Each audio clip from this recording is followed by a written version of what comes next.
सुप्रभात पिलामाने आज आम तुम साहित्य पर टिकी टिकी कविता पाठ करवा। कवितार कवि होचंती पंडित गोदावर्ष मिश्र।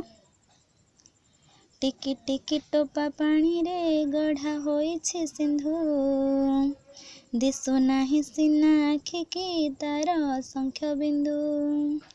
टिकी टिकी धूली कणिका मिसी होइछि धरा, पहाड़ पड़िया नगर सबु धूली रे गढ़ा।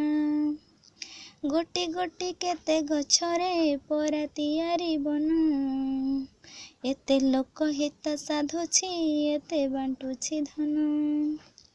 टिकी टिकी कोटी तारका फुटी गगने नीति, रातिर अंधार विनाशी तोफा करंती खिति। लबे लबे दया हृदय देई पारे जे नर, से एका बुलाए जगते दयामयंक चर। पद पद कथा मधुर जेहु भासई मुखे, परकु आपणा करि से बांधि पारई सुखे। टिकी टिकी कार्य सुगति जेबे देखाई पार, तेबे सिना मर्ते पिलाए जन्म करिबा सार। कवितार नाम होची टिकी टिकी। अच्छा, टिकी टिकी प्रत्येक टिकी टिकी जिनिस रे अनेक महत्व गुण लुचि रही थाए। टिकी टिकी टोपा पानी मिसी सिंधु भली बड़ समुद्र, सिंधु अर्थात समुद्र, समुद्र भली बड़ जलराशि सृष्टि होई थाए।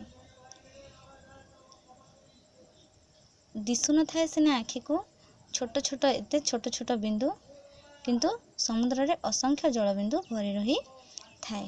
टिकी टिकी धूली कणिका मिसी सारा पृथ्वी गढ़ा होइछि।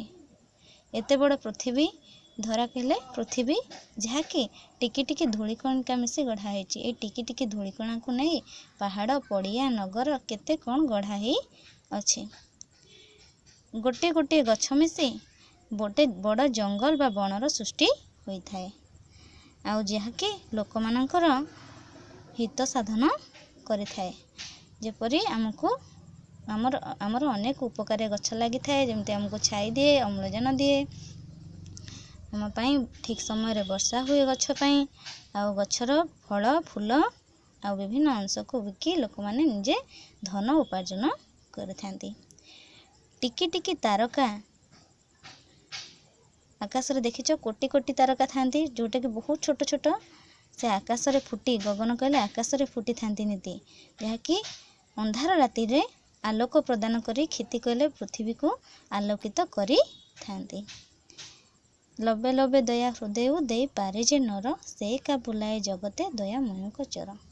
जदि हृदय रु आमे कोमल बाणी मिष्टभाषी लोक माने कौन करबा, लोक माने कौन करंती ना जगत रे समस्तंक मिष्ट भाषा रे अन्य मानकर मन मोहि भगवान को दूत प्राय कार्य करिथांती। पदे पदे मधुर कथा को मधुर कथा द्वारा अन्य पर को निजर आपणार करि थांती।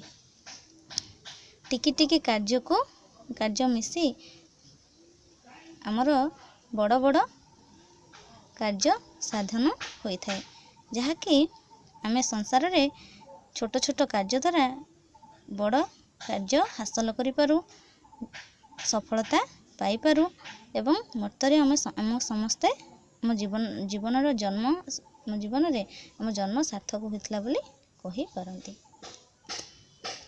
धन्यवाद।